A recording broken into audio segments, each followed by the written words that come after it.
اسرائیل فوج کی جانب سے جمعے کے روز لبنان کے جنوبی نواحی علاقے میں واقع ایک اپارٹمنٹ پر کیے گئے فضائی حملے میں حزب اللہ کی رضوان فورس کے کمانڈر ابراہیم عقیل کی شہادت کا دعویٰ کیا گیا۔ اسرائیلی فوج نے کہا ہے کہ اس نے جمعے کے روز لبنان کے دارالحکومت میں حزب اللہ کے گھر بیروت کے جنوبی مضافاتی علاقے میں ایک مقام کو نشانہ بناتے ہوئے ایک فضائی حملہ کیا، جس میں لبنانی وزارت صحت کے مطابق 10 سے زائد افراد شہید ہوئے ہیں۔ اسرائیلی فوج نے دعویٰ کیا ہے کہ اس فضائی حملے میں حزب اللہ کے اہم کمانڈر ابراہیم عقیل اور دیگر جنگجو شہید ہوئے ہیں۔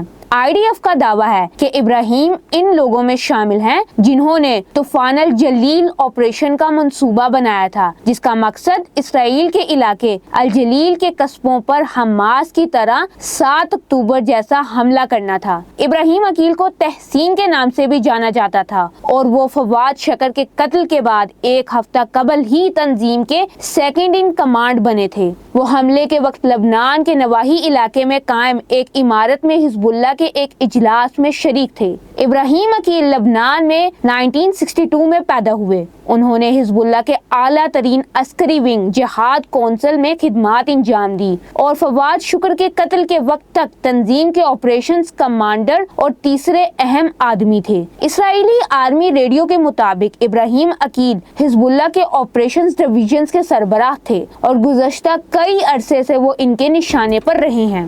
ابراہیم عقیل اسرائیل اور امریکہ دونوں کو مطلوب تھے اور امریکہ نے ان کے سر کی قیمت $70 لاکھ رکھی ہوئی تھی۔ انہیں حزب اللہ کا اہم رہنما تصور کیا جاتا تھا۔ امریکی ریوارڈ پروگرام کی ویب سائٹ کے مطابق 1980 کی دہائی میں جب عقیل حزب اللہ کے اسلامی جہاد کے ایک اہم رکن تھے، اس کی عسکری ونگ نے اپریل 1983 میں بیروت میں امریکی سفارت خانے پر بم دھماکوں کی ذمہ دار قبول کی تھی۔ اکتوبر 1983 میں امریکی میرین کی بیرکوں پر حملے کے پیچھے بھی عقیل کا ہاتھ تھا، جس میں 241 امریکی ہلاک ہوئے تھے۔ اسی عرصے کے دوران ابراہیم عقیل نے امریکی اور جرمن یرغمالیوں کو لبنان لے جانے کا حکم بھی دیا تھا۔ 4 فروری 2000 میں جنوبی لبنان کے تنازع کے دوران عقیل حزب اللہ کے جنوبی لبنان سیکٹر کے کمانڈر کے طور پر خدمات انجام دے رہے تھے۔ اس وقت اسرائیلی AH-64 اپاچی ہیلی کاپٹروں نے باریش گاؤں میں ابراہیم عقیل کی گاڑی پر AGM-114 hell fire missile fire کیے تھے۔ پہلا میزائل گاڑی کے پچھلے حصے پر لگا، جس نے عقیل کو گاڑی سے باہر پھینک دیا۔ وہ بھاگ کر ایک عمارت کے پیچھے چھپ گئے۔ دوسرے میزائل نے گاڑی کو تباہ کر دیا۔ چھپتے ہوئے دیکھے جانے کے بعد ان پر ایک اور میزائل داغا گیا اور دیوار سے ٹکرا گیا۔ ابراہیم عقیل ہلکے سے زخمی ہوئے اور واقعے سے فرار ہونے میں کامیاب بھی ہو گئے۔ 2006 کی لبنان جنگ کے دوران عقیل حزب اللہ اور شامی فوج کے درمیان انٹیلیجنس کو مربوط کرنے کے ذمہ دار تھے۔ ایک ماہ بعد ستمبر 2006 میں حزب اللہ کی سیکیورٹی اور انٹیلیجنس سروسز کے سربراہ کے طور پر بھی خدمات انجام دیں۔